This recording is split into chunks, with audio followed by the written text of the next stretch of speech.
Perkenalkan, nama saya Indra Ibrahim. Di sini saya akan menyelesaikan tugas mata kuliah Perspektif Global tentang isu-isu terkait pendidikan, kesehatan, dan ekonomi. Isu di Indonesia terkait pendidikan. Menurut Lapna, dosen jurusan IPS, Ekonomi, FITK, IAIN, terdapat dua isu yang cukup inovatif dalam bidang pendidikan, yakni kebijakan inovasi kurikulum yang ditandai dengan lahirnya kurikulum 2013 dan kebijakan peningkatan kualifikasi sekaligus profesionalitas guru. Kebijakan inovasi kurikulum Kebijakan inovasi kurikulum yang melahirkan kurikulum 2013 didasarkan pada berbagai pertimbangan, di antaranya tren perkembangan dunia seperti ditunjukkan dengan adanya perubahan sosial yang cepat, menuntut adanya paradigma baru dalam penyelenggaraan dan pengelolaan pendidikan yang lebih holistik. Hal yang paling mendasar dalam penyelenggaraan pendidikan adalah kurikulum. Kurikulum sebagai ruh dan pendidikan yang terus berubah idealnya bersifat fleksibel dan dinamis agar dapat mengikuti perkembangan dan tuntutan sekaligus tantangan zaman seperti diungkap Mulyas pada tahun 2003 halaman 18 bahwa proses pendidikan yang dilakukan saat ini bukan semata-mata untuk hari ini melainkan untuk masa depan. Yang selanjutnya yaitu guru profesional. Guru profesional adalah guru yang memiliki pengetahuan yang dalam tentang pekerjaan yang diperoleh dari latihan-latihan ataupun pendidikan khusus keguruan.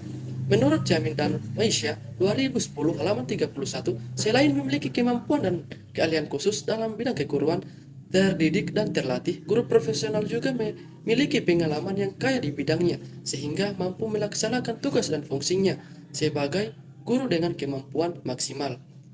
Menurut Kunandar 2010 pada halaman 46, dengan kata lain, guru profesional diperoleh melalui pendidikan plus pengalaman. Dalam undang-undang ditegaskan bahwa guru profesional minimal memiliki pendidikan S1 atau D4. Untuk memenuhi kriteria tersebut, maka pemerintah telah menetapkan kebijakan yang berorientasi pada peningkatan profesionalitas guru di seluruh Indonesia melalui beberapa program.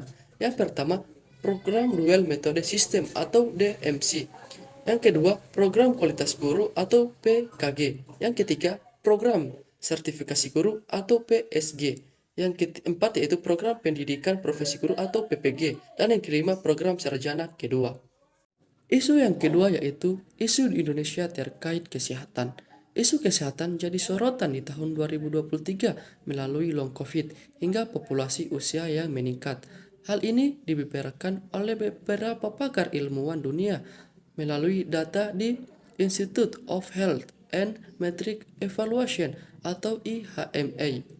Yang pertama yaitu long COVID jangka panjang benar-benar menjadi masalah kesehatan yang harus diperhatikan di tahun 2023. Dampak kesehatan dari COVID jangka panjang pun seringkali mengganggu kemampuan seseorang untuk menjalani rutinitas seperti sekolah, pekerjaan, ataupun berhubungan dengan lingkungan sekitar. Yang kedua yaitu peningkatan populasi lanjut usia. Di tahun 2023, secara global, populasi masyarakat berusia di atas 65 tahun akan meningkat, sehingga sistem kesehatan yang mendukung di setiap negara bisa meningkat. Kualitas hidup seseorang yang lanjut usia. Ujar Angela Mika, selaku peneliti, tidak ada pencegahan dalam hal ini sebab bertambahnya umur adalah hal yang normal. Yang perlu diperhatikan adalah bagaimana caranya untuk meningkatkan kualitas hidup lanjut usia. Isu yang ketiga yaitu isu di Indonesia terkait ekonomi. Masalah ekonomi adalah masalah yang muncul ketika keinginan dan kebutuhan melebihi sumber daya yang tidak tersedia.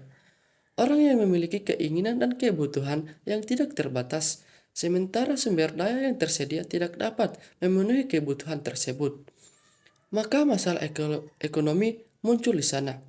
Menurut Robert B. Ekulen dan Robert D. Talisian, ekonomi adalah studi tentang bagaimana individu dan masyarakat mempunyai keinginan yang tidak terbatas, mengalokasikan sumber daya yang terbatas untuk memenuhi keinginan mereka.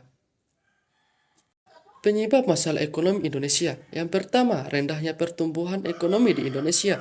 Yang kedua, kemiskinan, yang ketiga pengangguran, yang keempat kesenjangan penghasilan, yang kelima inflasi, yang keenam utang luar negeri, yang ketujuh defisit anggaran, yang kedelapan ketidakmampuan industrial, yang kesembilan ketidakmampuan mengelola sumber daya manusia, yang kesepuluh pengusahaan iptek yang kurang, yang ke-11 korupsi, dan yang ke-12 yaitu masalah pangan.